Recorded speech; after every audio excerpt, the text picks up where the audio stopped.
Assalamu alaikum and good afternoon and good evening to all Bangladeshis. We're in Bangladesh right now. Ladies and gentlemen, I welcome you all of you on a special live on Nagorik TV, live with Rahman Masum. I have a special guest today. As you know that we discuss about a live with Mr. David Bergman. David Bergman, we don't have to give you any introduction.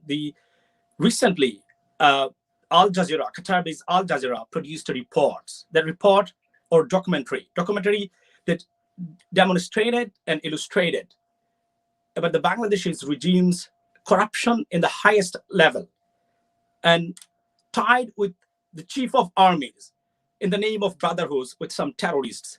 So that report sparked a controversy around the world amongst all Bangladeshis, not only to Bangladeshis, but also other national as well. So we invited today Mr. David Bergman, one of the contributor in that report, to discuss what was behind the motive or intention or aim to produce these reports. Mr. David Bergman, welcome to this program. Well, thank you very much for having me. Mr. David Bergman, you are one of the contributor in that report, right? You illustrated and demonstrated some very serious things in that report. Bangladeshis taken aback when they watched this video, how the highest level of the government and the chief of army got the link with some terrorists in the name of brotherhood. We've been taken aback, I mean, from all part of the world as a Bangladeshi. I want to ask you, the report showed some seriousness of corruptions in the report. Now, you contributed in that report. I want to ask you that the government, when the government watched this video, they denied and rejected with utmost lies. They branded it as a lies, propaganda, and conspiracy against Bangladesh and the Bangladeshi government. What is your take on that?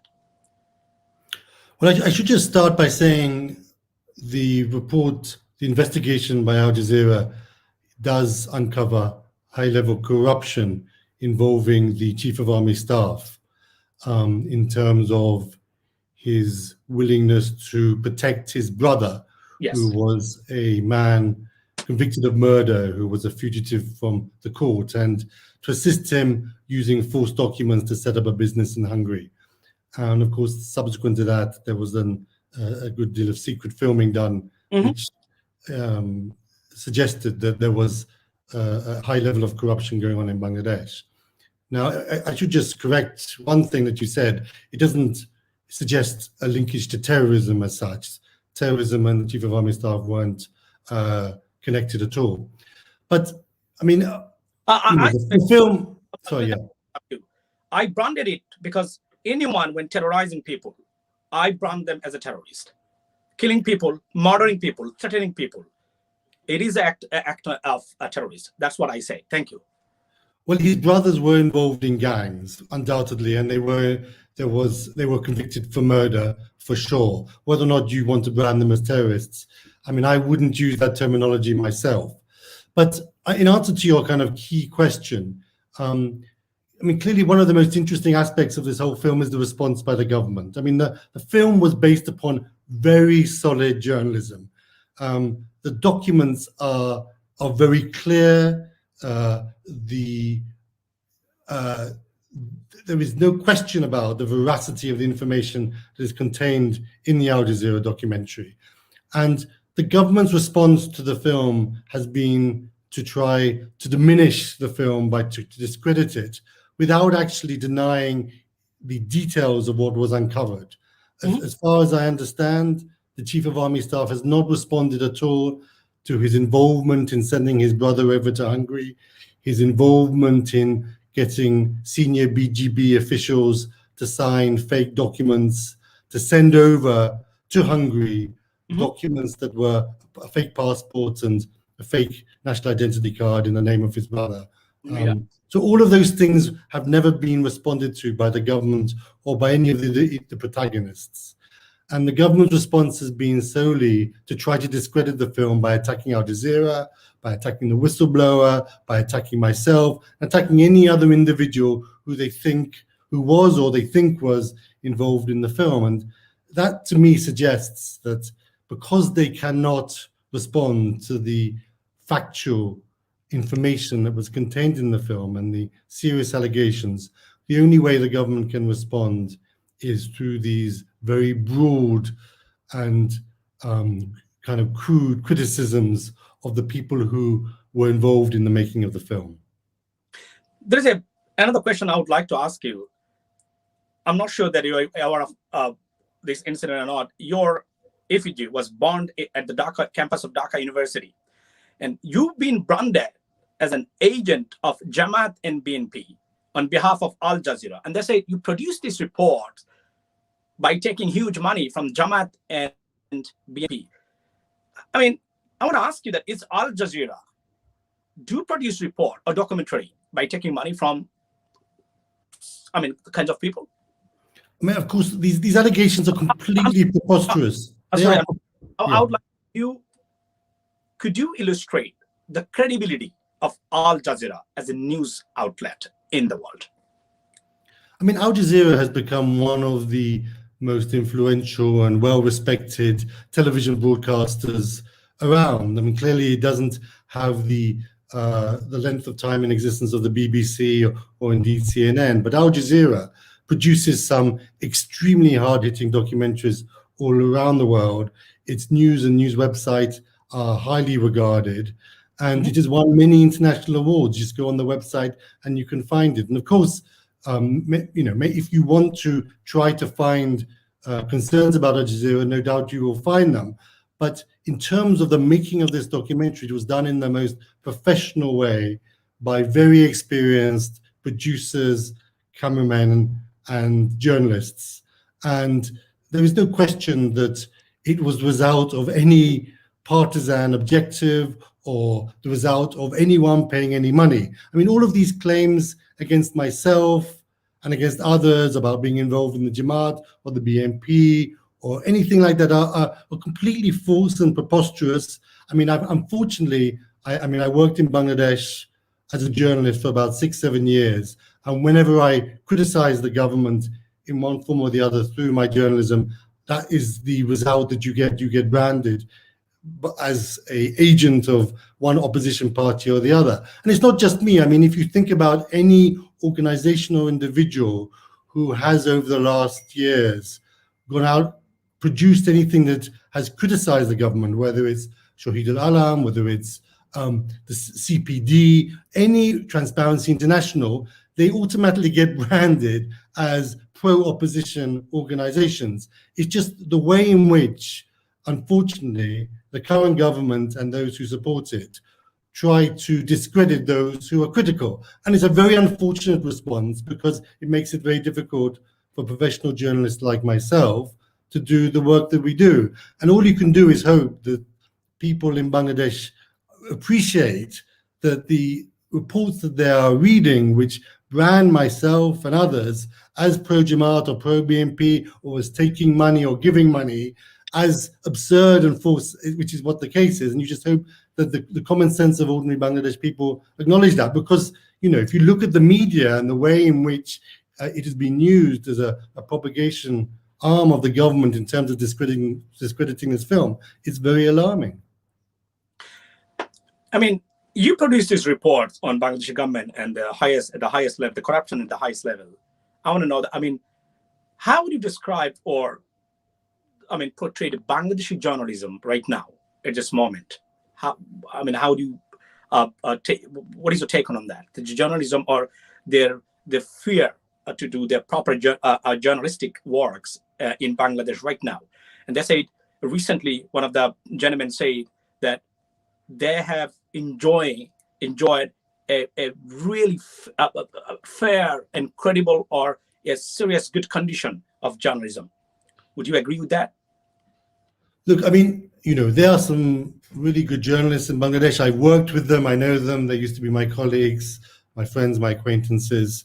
There are not that many independent media in Bangladesh. I mean, there's a lot of newspapers around. All the television stations have to take quite a pretty pro-government line in order to exist. So they're not independent. In terms of the print media, there are some existing independent media outlets, but a lot of them are pro-government. But if you look at the independent newspapers, the Daily Star, New Age, Dhaka Tribune to some extent, Potamalo, and there are some others, undoubtedly, who have editors who understand journalism and trying to produce good journalism. I mean, they are under enormous amount of pressure, undoubtedly. And it's difficult for them to often appreciate what is the line. What line can they go up to before they actually get cases against them or get arrested or put the media house under some level of threat? So they're having to deal with the fact that, you know, if they go across a certain line, which is unclear, they will put under threat their whole media house, you know, and also subject themselves to possible criminal cases. So there are, you know, there's a tremendous amount of self-censorship that takes place in Bangladesh. Nonetheless, even in that situation, there is some excellent journalism that is still being produced and created. Of course, though there are clear limitations that are clearly apparent in media in Bangladesh at the moment. So you just mentioned some good journalists and journalistic works. Did you get any good response privately from any journalists from Bangladesh? Just thanked you that report really a serious and a good and excellent investigative journalistic approach? Absolutely. I mean, a lot of journalists, I mean, anyone who was, I would argue, anyone who was a serious independent journalist, who, whether pro-government or anti-government, would recognize the Al Jazeera documentary as a very high standard level of investigative journalism. And many journalists, of course, appreciated that because they realized that they would like to do that kind of work. They could do that kind of work, but the environment in Bangladesh doesn't allow them to do that. I mean, let me ask you, in addition to that comment, one of the journalists, Naimul Islam Khan, I'm not sure that you probably know him, right? Sure.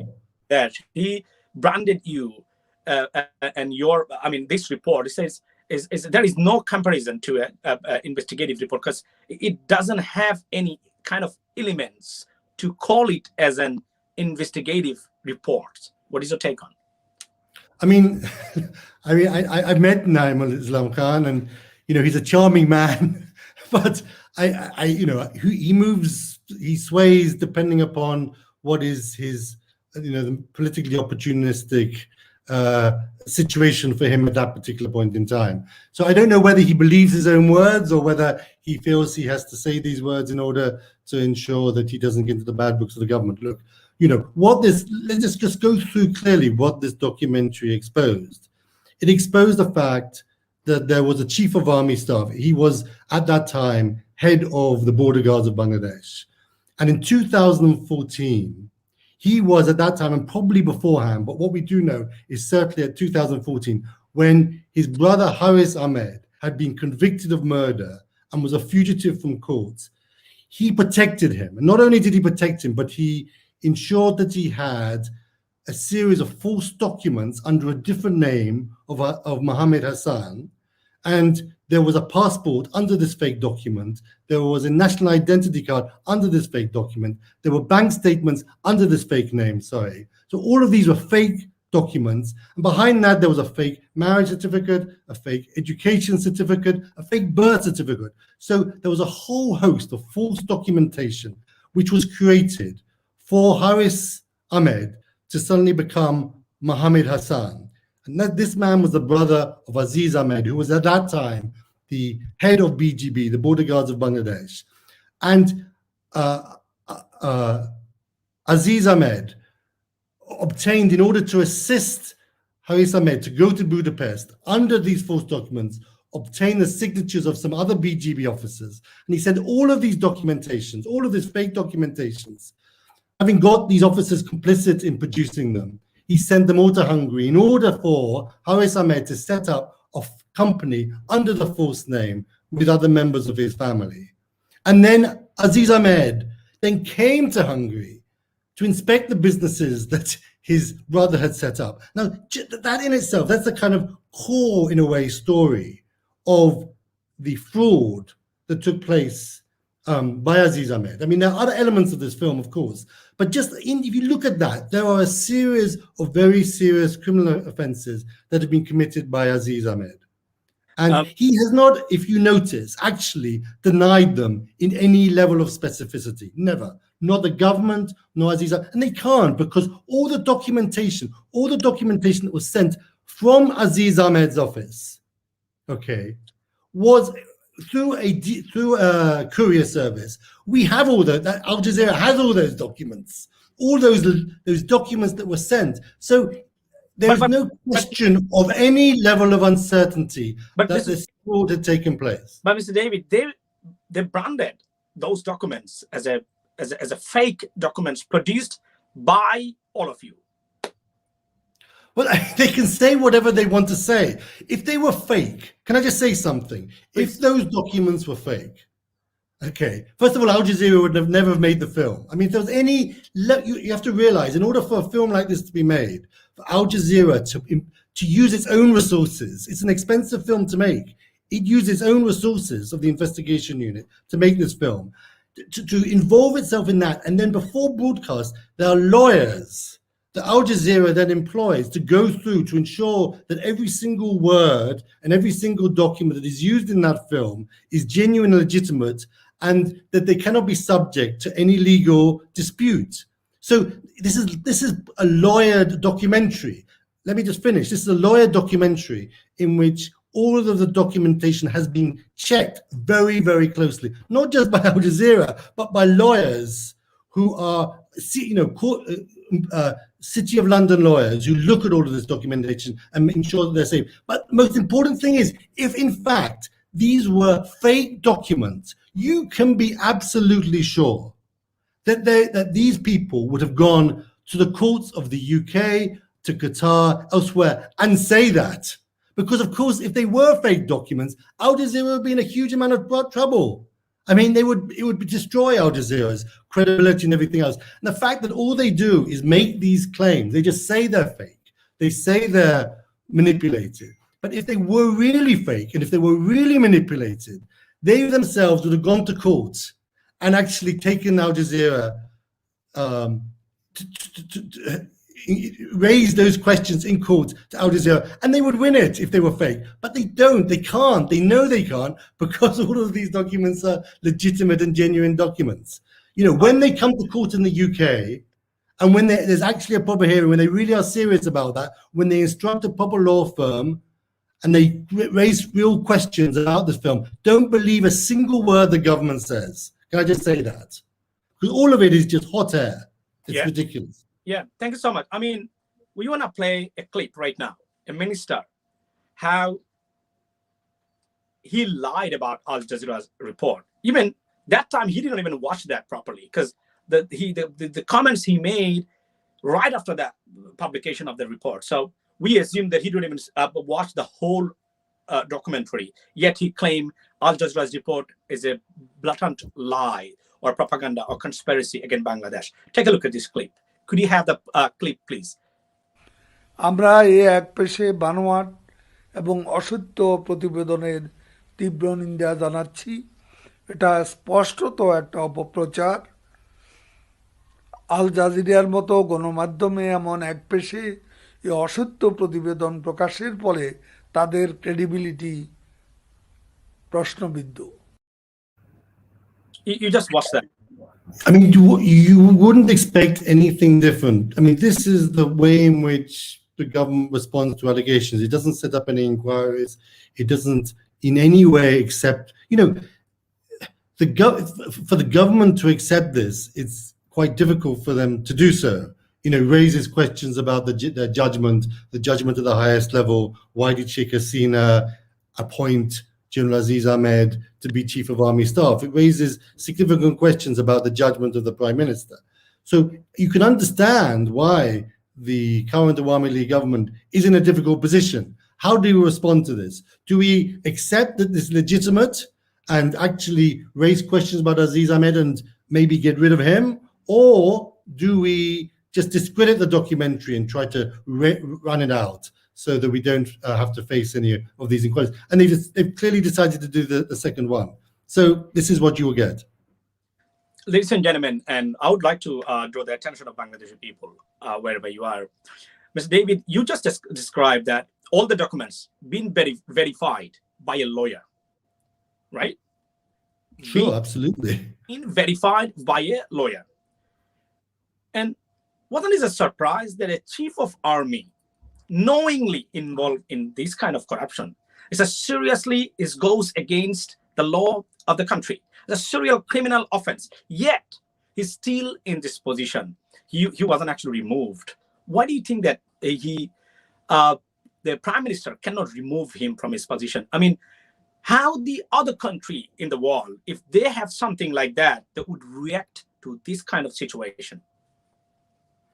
Look, I mean, if this documentary came out about the British Chief of Army Staff or the Chief of Army Staff of any liberal democracy, there is absolutely no question that that man would have been forced to resign within 24 hours, if not earlier. I mean, there's just no question about it. I mean, it would have created a media storm in that country. There would have been so many inquiries set up. It would have been a very serious nature. And of course, I assumed actually kind of somewhat naively, even though I've operated and worked in Bangladesh, I assumed that that the Prime Minister would, as a way of dealing with the film and the clear allegations that are based upon genuine legitimate documents, which she would either knew about or could easily find about, if not before the film, then after the film. She would have actually forced Aziz to retire and chosen another Chief of Army Staff. And I thought that would be a very sensible way for her to handle it, because it would, first of all, suggest that she was a reforming Prime Minister who was concerned about corruption within Bangladesh. So that's a good tick mark that she would gain. And secondly, it would get rid of the problem, because General Aziz Ahmed was clearly a problem and continues to be a problem for the government. However, that has not been a strategy of the government. They have decided, no, we're going to hang on tight to General Aziz Ahmed now, and we're going to try to discredit the film. Now, fortunately for them, General Aziz Ahmed is going to have to retire in June. So there's not many more months that he's going to be Chief of Army Staff. And so maybe they've made a calculation that we can hang on without any serious problems caused by the film until June. Then he will retire, and then the problems about the film will kind of go with him. So that may be their calculation. You would hope that the Awami League in its, let's say, 50th anniversary year, would want to try to deal with its reputation of corruption. And this would have been a perfect way in which the Prime Minister could have shown that she would actually deal with corruption that was close to her, as in the Chief of Army Staff and the way he dealt with his brothers, etc. But that is not the way the government has decided to do it. And I think that's really unfortunate. I would like to draw your attention here in the United States. Recently, one of the gentlemen called Dr. Rabbi Alam, he is the president of Bangladesh Parishad in the United States. He filed a case at the federal court, the claimed federal court. We don't know that yet, but he said that against Al Jazeera and named 5 others person, including you. What's your reaction to that? I mean, it's a stunt. I mean, it's not a proper legal case. It's not going to get anywhere. It doesn't mean anything. He wasn't harmed by it. I mean, it's just ridiculous. Until the actual individuals who were named in the film start to take legal action in these courts, then let's wait till that happens. I mean, apart from anything else, in terms of this absurd legal action in the States, is that he's named 3 individuals in that litigation who I can absolutely be certain were in no way involved in the making of this film. And then he has completely spelled inaccurately another name of a person. I mean, he doesn't exist under the name that he's been mentioned. So the whole thing is a complete farce, and it's just a stunt in order for them to get publicity. Interrupt you. did you receive any correspondence from the court system of the United States or anything else? No, I haven't. Look, no one should take that litigation seriously at all. It's vague. It's done by somebody who's not affected by the film. It's just absurd and ridiculous. And the people have done it as a stunt. It will go nowhere. It's one of those things that people do, and they get a lot of publicity in Bangladesh, and people think, oh, wow, this is really serious, but it will go absolutely nowhere. So you branded it as a sabotage to get publicity, a cheap publicity in the Well, I can't tell you what exactly were the motives behind the litigation, but I think the person who did it, they know it's not going to go anywhere. They know it's not serious. They have done it. They got a lot of media publicity as a result of it. These are people who are kind of diehard supporters of the government. This is what these kinds of diehard supporters of the government do in order to get, up their relationships with the government. So I can only imagine it's kind of for publicity. I would like to ask another question. Relating to that, they say they filed the case at the federal court. As you know, that the federal court of the United States normally deal with state-to-state controversy or any kind of discrepancies, state to the government, and state to other country or American government to other countries. Normally, the highest level of any kind of discrepancies they deal with. To apply a common sense, do you believe that the federal court accepted this case, whereas there is no interest of the United States? Can I really suggest that we don't talk anymore about this, because it really is just a legal stunt that will go nowhere. Okay. And it's done just for media attention, and that's all it's about, to be honest. Okay, so we already talked about the General Aziz Ahmed's brother, Haris Ahmed, who is in Hungary, deal with all kind of corruptions. The highest level of the government, particularly relating to army. He gets some contracts from the army, and he just, advocating or brokering to get the contract done on behalf of the army. Take a look at the clip. Could you have the clip so we can talk about that, please? আমি যেহেতু ওনার ভাই, এই হিসাবে আমি আর্মিতে কোনো জায়গায় আমি শোবো না, আপনি শোইবেন। কাজের দরকার, আমাকে পয়সার দরকার। আমার শো দরকার কি? আমি ওইখানে আপনার লগে যে বইয়া থাকবো, আমি কে পরিচয় দিবেন না। দেখেন নাকি আমি পয়সা দিই আপনারা, আমরা খাইবেন, আমি কেমন, এটা তো আর অটোমেটিক, এখানে তো আর অন্য কিছু না, এখানে ডাইরেক্ট চলে যাবো পয়সা। Haris says his role as a middleman is sanctioned by the Prime Minister, Sheikh Hasina. প্রধানমন্ত্রী শুদ্ধ হানি কইছে যে আরিজ ওখানে যদি কিছু করতে চাও করুক, আমরা হেল্প করবো, আর কি চাই। He claimed he got permission from the Prime Minister to do and deal with on behalf of Bangladesh Army. What's your reaction on that? Is that possible anywhere in the world? The Chief of Army's brother, who is on fake passport, fake documents, fake everything, getting contract on behalf of army while living abroad as a fugitive? Well, the fact that Haris Ahmed talked about the Prime Minister Sheikh Hasina in a number of situations, particularly in that example in the film, is one of the reasons why the government has felt a desperate need to try to discredit the film. I haven't heard Sheikh Hasina state clearly what the relationship and knowledge is of Haris Ahmed.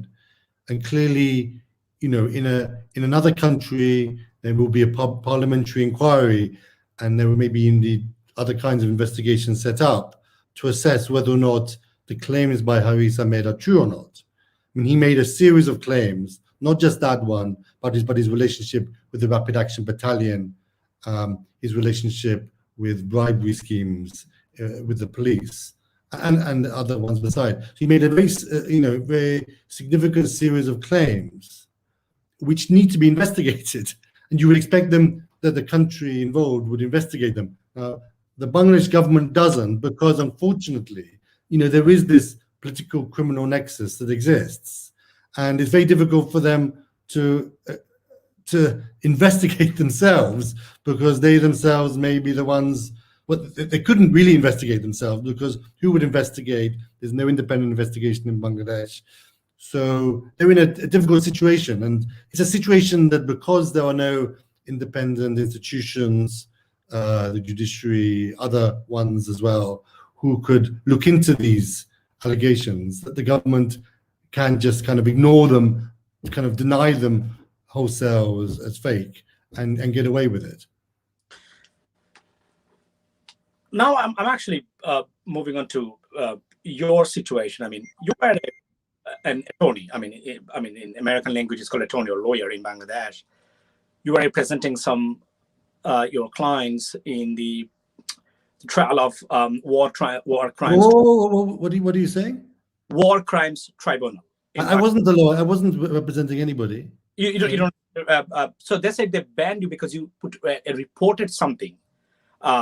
Look, let me just clarify my role with the International Crimes Tribunal and the whole 71 thing. First of all, it should be clear that I worked as a journalist on and off for many, many years, and in the mid-90s, I was involved in the making a film for Channel 4, which is a broadcast from the UK, of a film called The War Crimes Files. And that film was about 3 men who were involved in Jamaat-e-Islami in 1971, who were allegedly involved in war crimes. And this film, perhaps the film most recent to All the Prime Minister's Men, was, a very influential film within Bangladesh. It was the first time an international broadcaster had done an investigative documentary looking at war crimes during the country's 1971 independence war, and had uncovered allegations of serious crimes committed by these 3 men. And I was involved in that film. In fact, I was the main journalist in that film. I was responsible for the investigation, along with some local Bangladesh journalists and a team of other people. Now, when that film came out, it's important to know this. When that film came out, it came out during the BNP period. We had to make it kind of secretly because the BNP was in power at the time, and it was perceived by many people that the BNP wouldn't want this film to be made. Anyway, when it came out, the Awami League loved this film. I and other people involved in the making of this film were lauded by the Awami League and all of the supporters of the Awami League, and we were castigated by the Jamaat-e-Islami, and were accused of being, funded by all kinds of people from their perspective. Okay, so that is the background that I have in relation to the 71 war. And everybody should know that I was involved in the key film that uncovered serious war crimes during the war. I mean, not that they weren't known about by other people, but I mean, it was a very important landmark documentary at the time. Now, that took place in 1995, I think. Then I was living in Bangladesh from 2004. Initially, I wasn't working as a journalist. Then I began to work as a journalist again in 2010. And that was when the International Crimes Tribunal was established. And it should be said that between the time I made the War Crimes File and that, I'd written a number of articles which are published calling for a proper system of accountability to hold to account those who had committed war crimes during the 1971 war. I'm on the record for that, okay? Now, the International Crimes Tribunal is set up in Bangladesh, and I'm a journalist at that time, and I'm very interested clearly about the war and war crimes. And so I decide that I'm going to follow this trial in as much detail as possible, because I knew that there were very few international journalists who were doing so. Happened to be in Bangladesh, very limited international journalists in Bangladesh at that time and now. And so I followed that in detail. I used to go to the tribunal very regularly as I could. And I followed that. And I wrote a lot of articles, and I set up a blog called the Bangladesh War Crimes blog. And that in that blog, there are hundreds of articles and hundreds of details of what took place on a daily basis at that tribunal.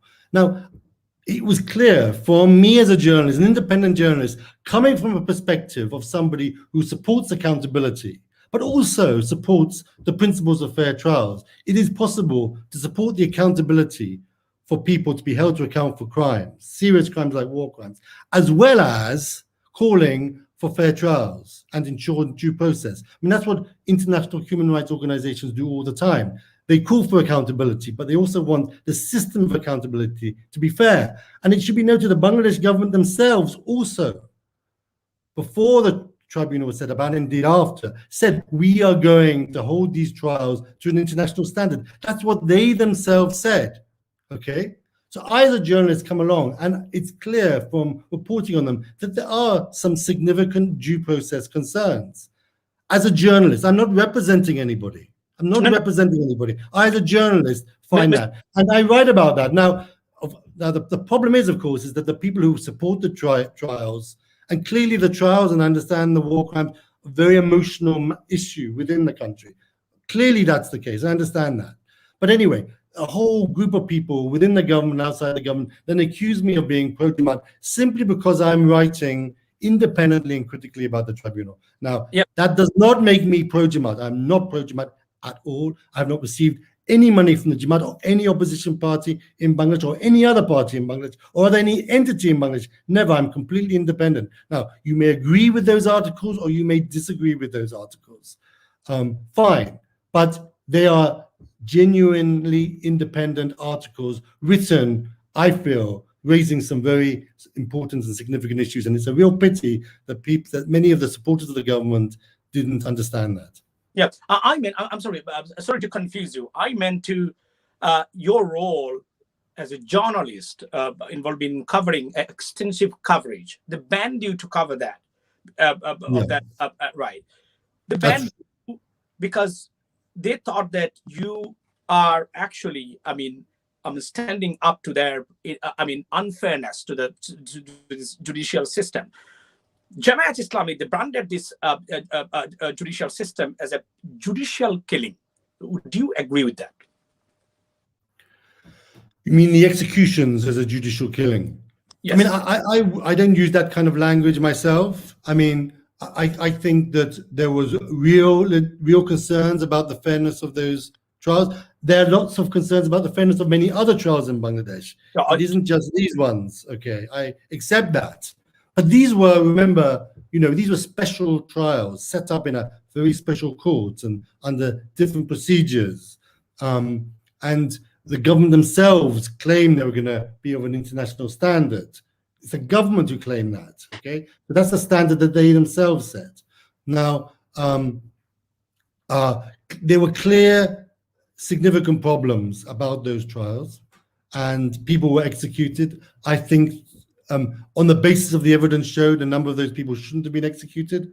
I think there were problems with those trials. I don't believe in the death penalty anyway. But, people, there's no point now relitigating those trials. And I don't really want to get into it because you're going to raise another controversy and another reason for people to criticize me. But, what I've written about those trials is theirs in the public domain. Have a look at them and see what you think. But that's why I say that still, because yes, there was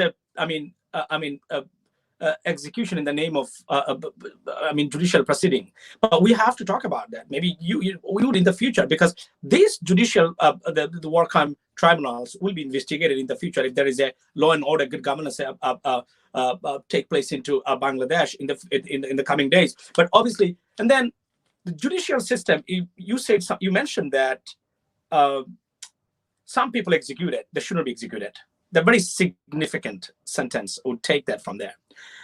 They shouldn't be executed, but they're executed.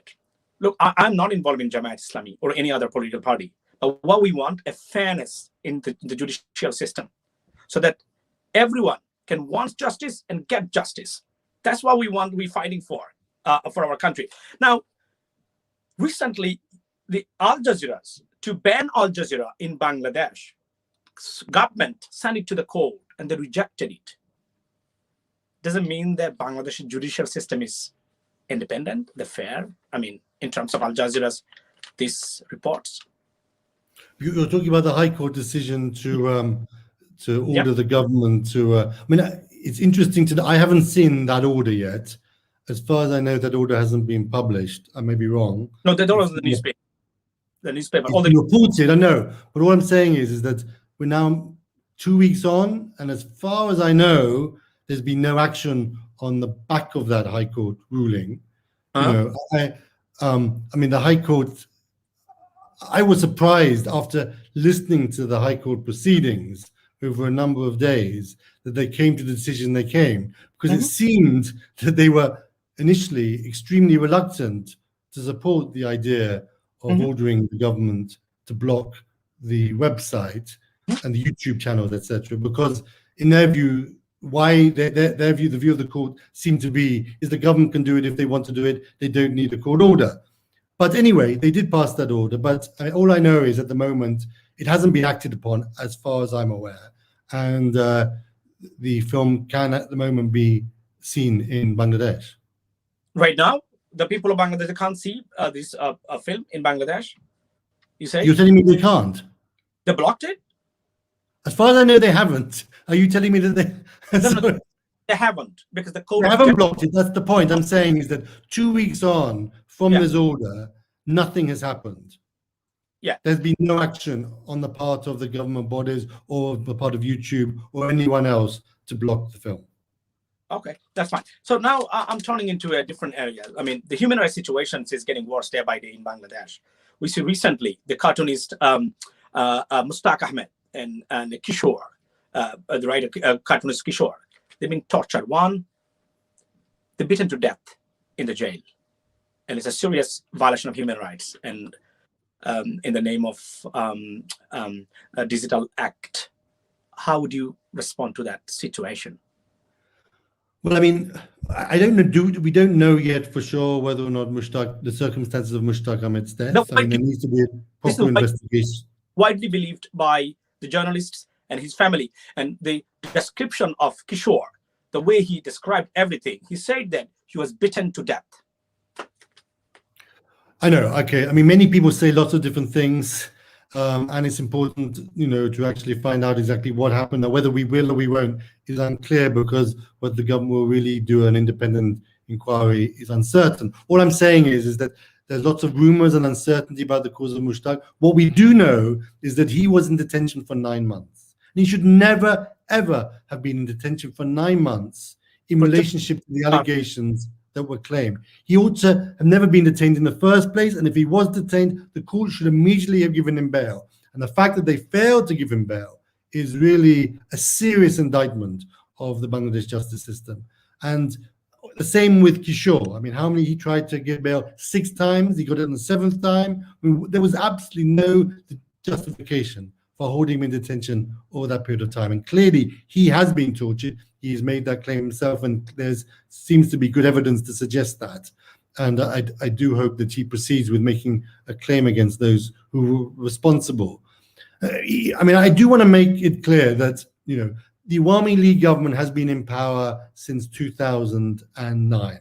Yes. And so obviously we are always, I've only been a journalist in Bangladesh in recent times since the Awami League was in power. I was not a journalist when the BNP was in fact in power, between 2001 to 2006. I was involved in other activities. But so everybody quite rightly and understandably talks about Awami League human rights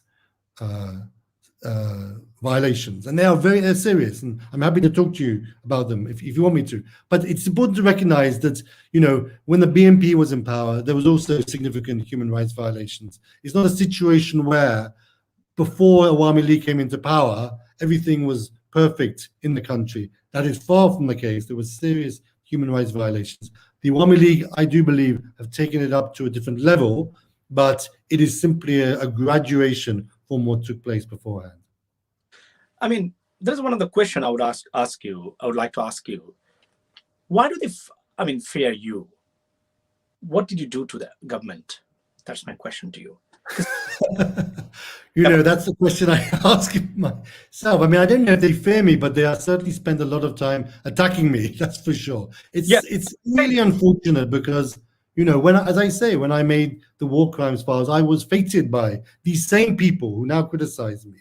they fated me as, this great journalist who helped do this and dogged and persevered and uncovered, etc., etc. I was much younger at the time.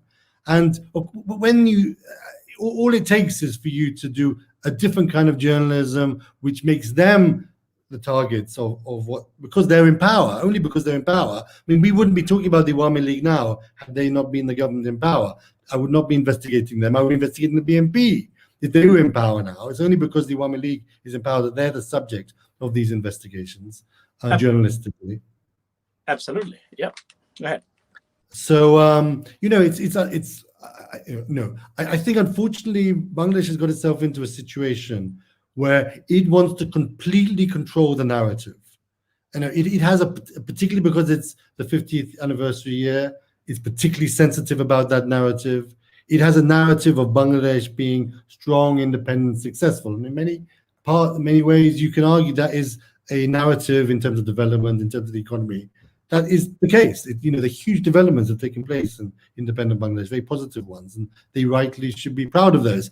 But at the same time, there's another narrative which is equally true about lack of democracy, about lack of governance, about lack of human rights.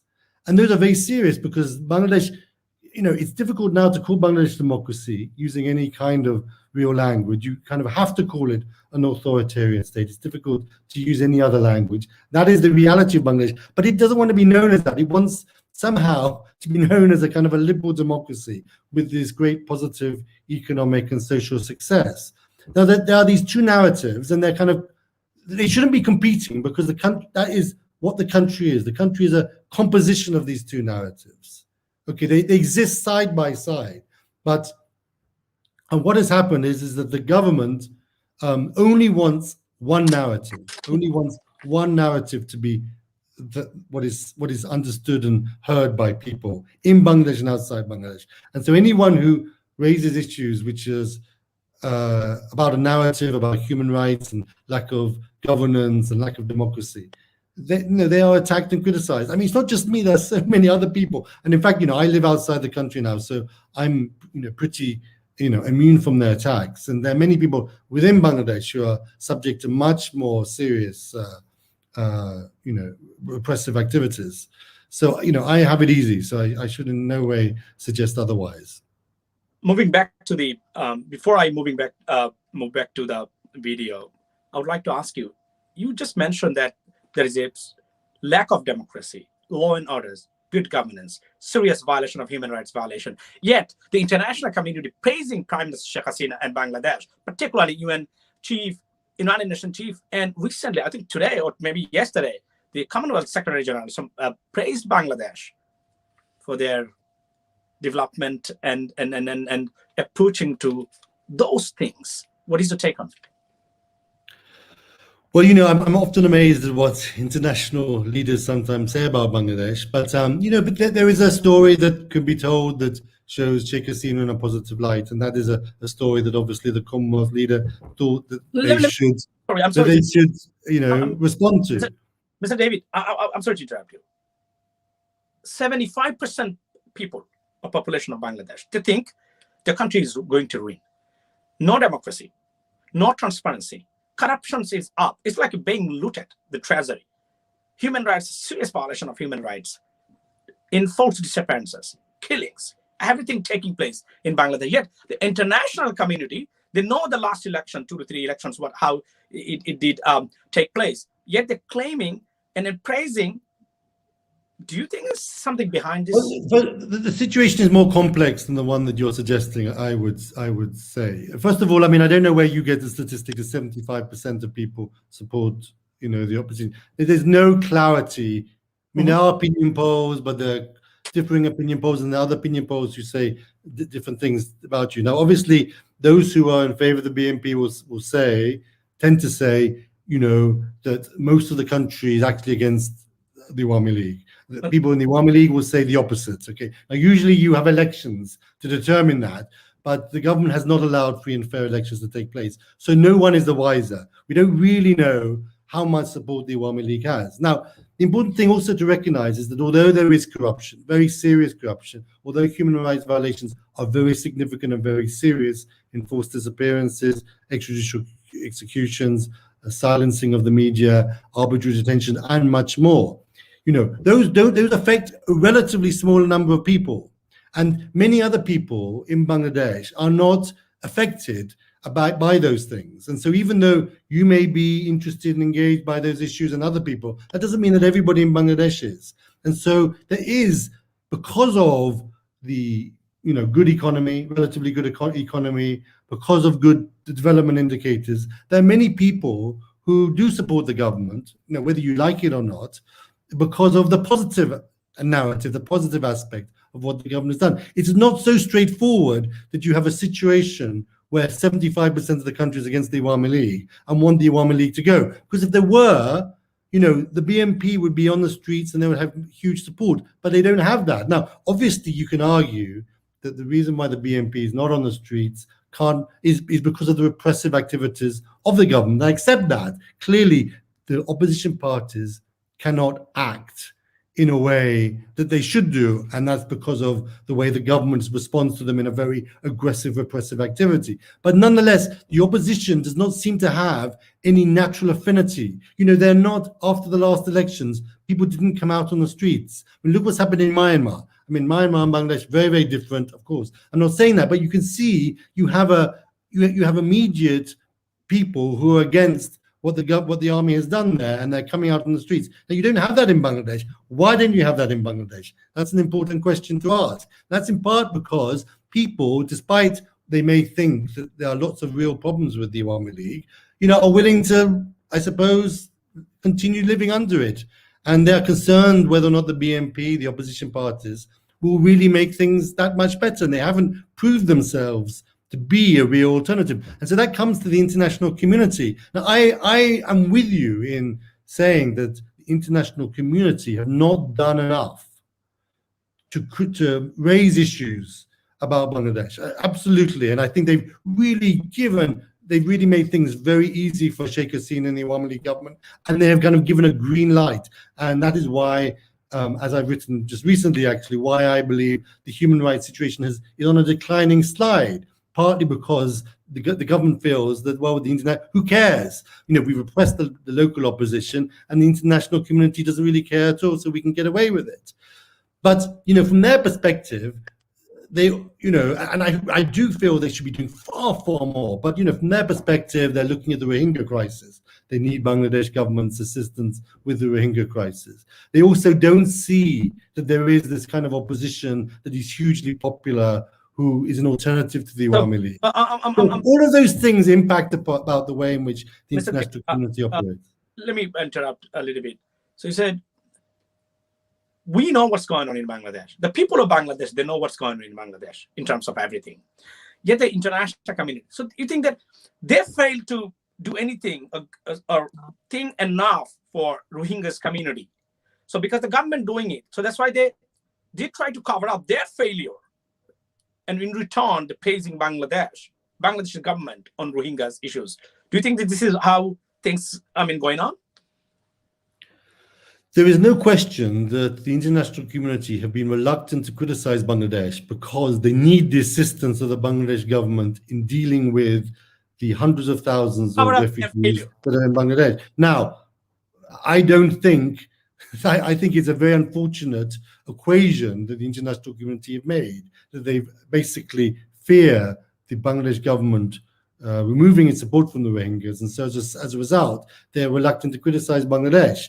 I think that's wrong. I think that's not the way they should do it. But I'm just trying to explain that in the international community's perspective, those are the kinds of things that they are dealing with. But I think that at the end of the day, the international community looks at Bangladesh and they see, I think most people in the international community who are interested in Bangladesh understand the serious human rights violations and repressive activities. They do appreciate that, and they do understand rigged elections. They generally understand that, but they also see that there is no real opposition in the streets against the Awami League.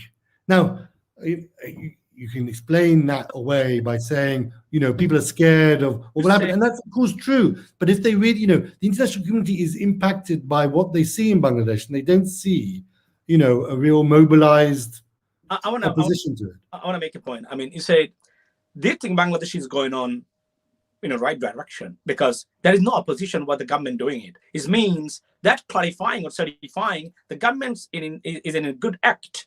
So failure of the opposition basically contributing to the situation in Bangladesh. This is what you want to mean?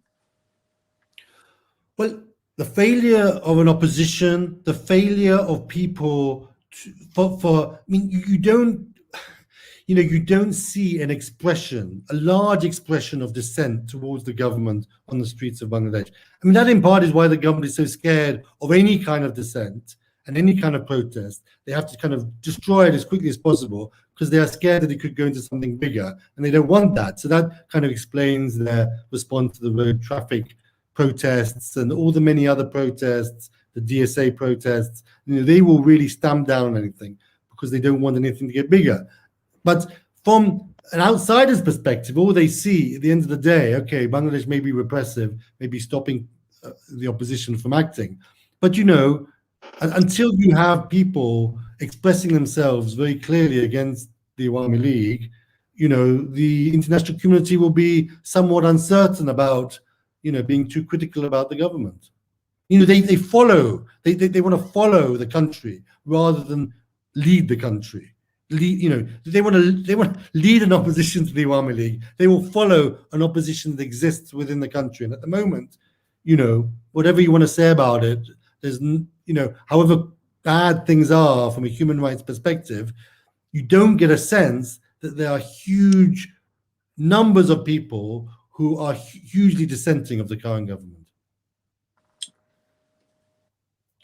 Last but not least, there is one question I want to back to the video. Sure. You are not the producer of Al Jazeera's documentary, right? No, not at all. Not at all. I wasn't involved in the production, the filming, or the editing. You're simply a contributor, right? I was involved in some of the journalism. That's what I'm saying. That would you believe that any kind of misinformation in this video? I mean, to you, do you believe that there's anything that's not true in that video that existing in this video or documentary? Just could you tell us? In terms of the factual claims made in the film, they're all 100% true. I mean, you have to realize that there is this extraordinary trail. There are emails that come from General Aziz's account. There are text messages. There's all kinds of coming from their account into another account with attachments, with these documents. There's then General Aziz coming to Hungary. There's the whole package. I mean, you will rarely find such a dense level of evidence proving a kind of a criminal conspiracy that has taken place. It's all there. It exists and it's all there, and it's true and it's genuine. And let General Aziz and his brothers deny it. They haven't yet denied it in any level of detail. Have you heard Haris Ahmed saying, "I don't have a passport in the name of Hassan, Mahmoud Hassan"? Have you heard Aziz say, "I never came to Hungary to meet my brother in 2016-17"? Have you heard General Aziz saying, I never got these people to sign these documents, or I never sent these documents from my office to Hungary, or that I did not know that my brother had another passport and all these false identities? You have not heard that, and you will not hear that, and he will not take legal action in a court about that because those allegations are true, okay? And people may want to persuade themselves that these documents are fraudulent or manipulated. They may want to try to persuade themselves and claim that and huff and puff. But I can assure you that is not the case. This is the real deal. And it's important to recognize, I didn't go after the story. Al Jazeera didn't go after the story. The story, the story came to them. It's the way journalism operates. A source comes to you with information, and then you look into it and you investigate it more and more. There's no motive against the government.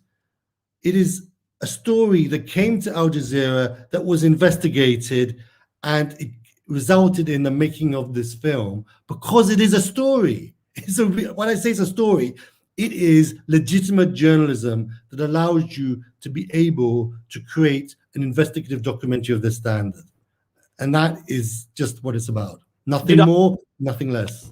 Did Al Jazeera communicated with the Bangladeshi government or the chief of army about those evidences? That's another really important point to make, is that Al Jazeera went out of its way 2 weeks before the film was made to communicate with all the actors involved in the film, from the Prime Minister, from General Aziz, to Haris Ahmed, to Anis Ahmed, to Joseph, to all these other people who were mentioned in one way or the other, all of the people who signed the documents, anyone who was mentioned in a negative way in the film was communicated with a letter asking them, please respond. These are the allegations that are being made. Please respond.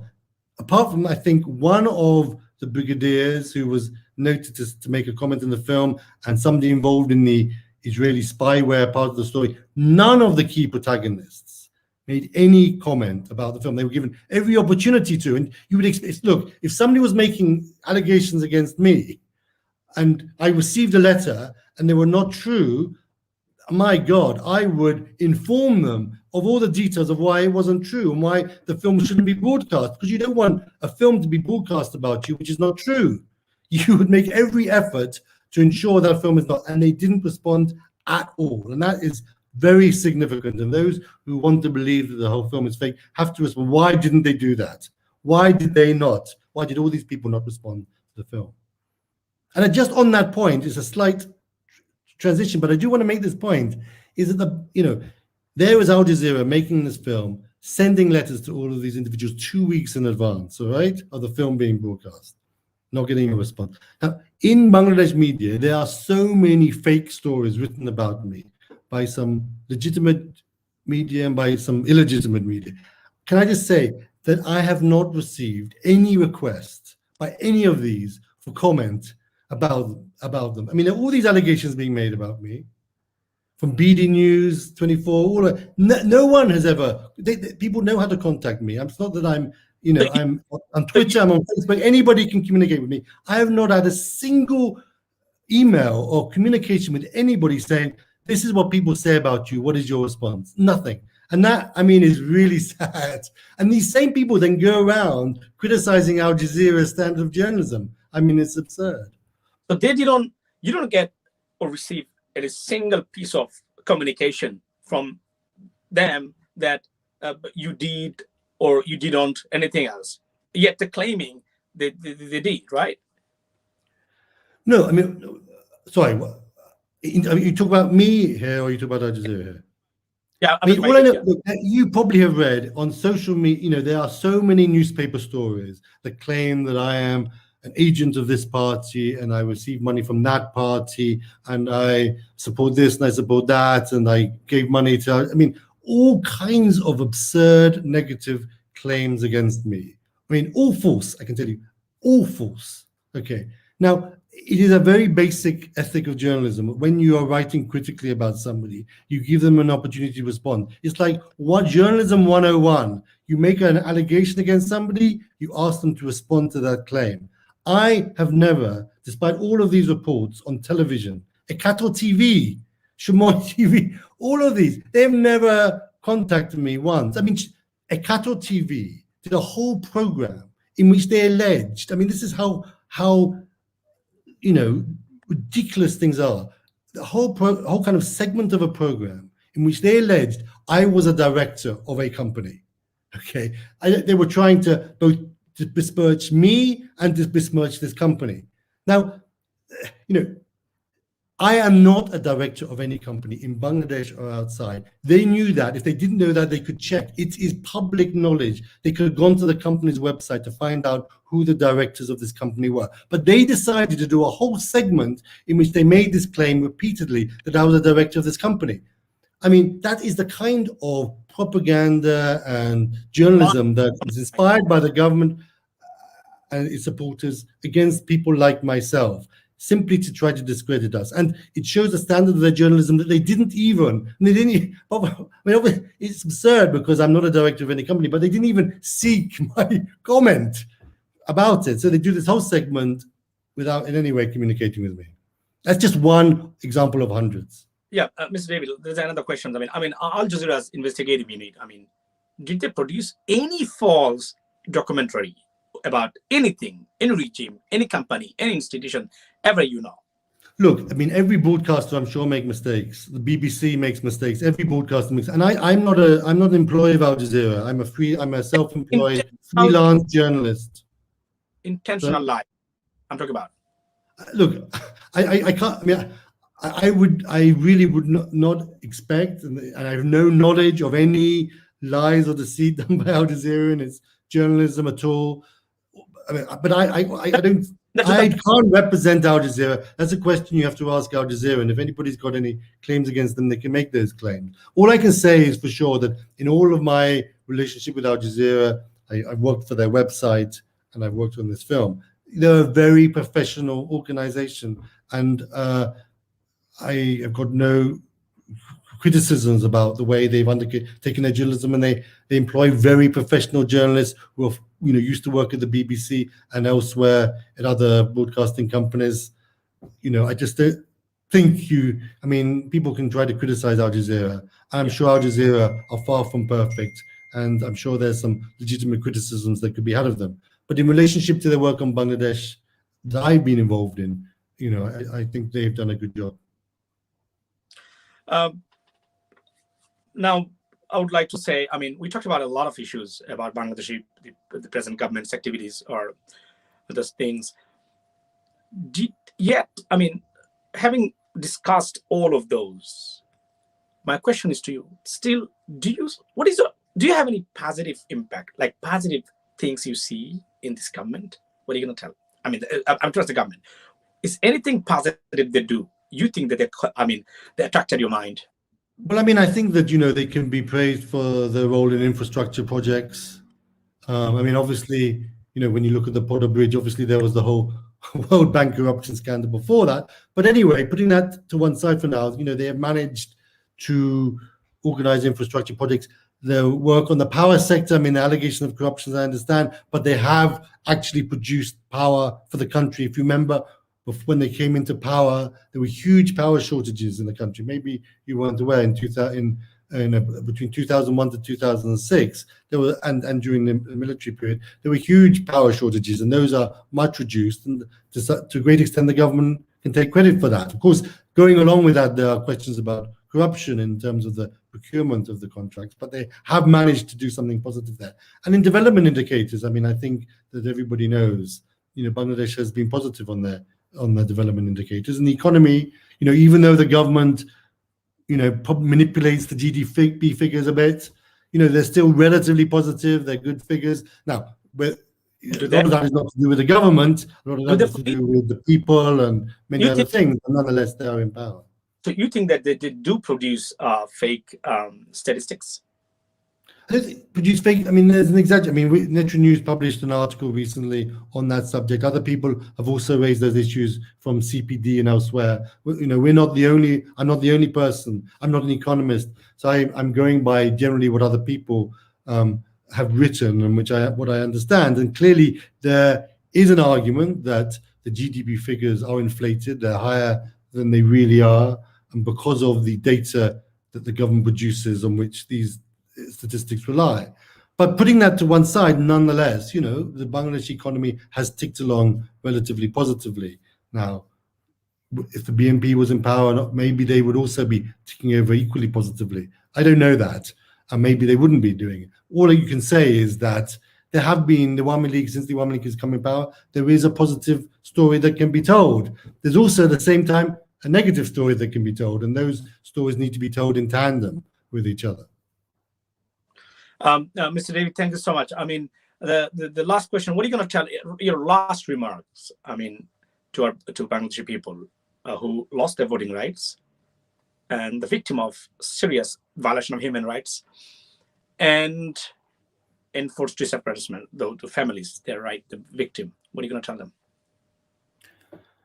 When I was in Bangladesh, one of the things that the pieces of work that I was most proud of was working on a series on disappearances that took place just before the 2014 election, when 21 people were picked up and 19 of those remain disappeared. And those all took place over a period of 2 weeks, most of them in or around Dhaka, all of them activists of the BNP. they were picked up, they were secretly detained, and almost certainly they were killed. And I met many of the families there, and you can't imagine what it is like to go through that kind of thing, where you have no idea what has happened to your loved one, and the government just denies it, and there's no proper investigations. So I'm very, I'm very distressed, I'm very aware of the way many people in Bangladesh have become victims of, human rights violations. Often it's portrayed as just statistics and press releases and this and that, but there are real stories behind them. And clearly that aspect of the Bangladesh regime, I mean, the Awami League government, Gauhar Rizvi, as an example, the government want to represent Bangladesh Awami League positively. Mhm. Okay, but if they want that to be the case, they have got to improve their human rights standards considerably, and they just can't simply deny and ignore the reality of what is going on there, as well as the lack of governance and the lack of free and fair elections so that people can make a choice as to which government they want in power. So clearly, I mean, I'd rather than talk to the Bangladesh people, I'd rather talk to the Awami League government. And for those, what I don't understand is that, yes, for those, there are many people who support the Awami League, but surely they want an Awami League that they can be proud of, and not an Awami League where there are all these allegations that they always have to continue to deny and dispute. Surely they want the Awami, the government to have all these positive stories about Bangladesh and Awami League to be told alongside a positive story about governance and human rights. Don't those people want reform within the government and the party? And that is where the change has to take place. It has to, the Awami League should want to reform itself and become far better than it is now. And clearly the people, who are human rights activists and and journalists, they have a very important part to play in ensuring, there is pressure for change within the country. The last question to you. What are you going to tell? Last question to you. What are you going to tell to the international community who kept themselves away, who look like they're very blind to the human rights violation in Bangladesh, election irregularities, and rigging election process, serious corruption, and above all, those things, they're putting an oppression on Bangladeshi people, and yet they look like on the other side of the coin. They're not, emphasizing on those things. Rather, they're praising the government, and they look like they forgot things, what are happening and what the Bangladeshi people facing every single day. What are you going to tell the international community? Well, what I would tell, if any of them were interested in listening to what I have to say, is that, don't be part of the problem, because at the moment, in my view, their unwillingness to speak strongly against the human rights violations in Bangladesh, their failure to speak clearly to the government and to take whatever action they can take, is allowing the government to feel that they can get away with serious violations. I mean, what's interesting is there has been some, concerted attempts by the international community and the United Nations High Commissioner for Human Rights on this Digital Security Act. Let's see how successful they can be. I mean, the UN Human Rights Commissioner brought out a press release where they not only asked about an investigation of Mushtaq, not only asked for reform of the Digital Security Act, but they asked for suspension of the application of the Digital Security Act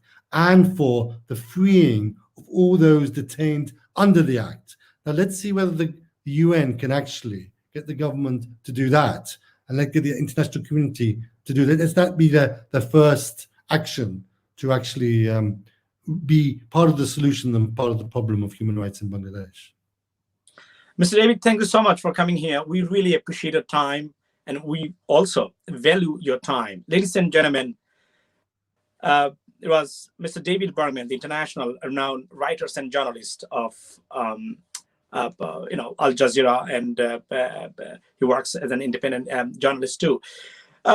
After discussing everything, we came to know that 2 to 3 points Mr. David Bergman pointed out about Bangladeshi's regime, that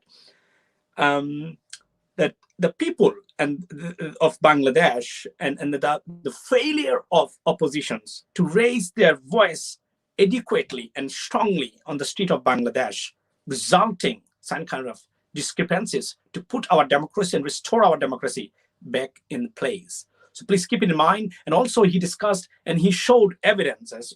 He talked about Al Jazeera's report on Bangladesh, all the prime minister's men, and that all the evidences they produced in that report was based on true facts and evidence. And he showed that they communicated with the government, but they don't respond to anything else. Yet they're claiming it's a false propaganda and conspiracy. This is what they do every single day in Bangladesh. We can conclude with the remarks that they are in denial of truths. Thanks for watching. See you soon. Thank you. I'm Rahman Masoom on Nagorik TV.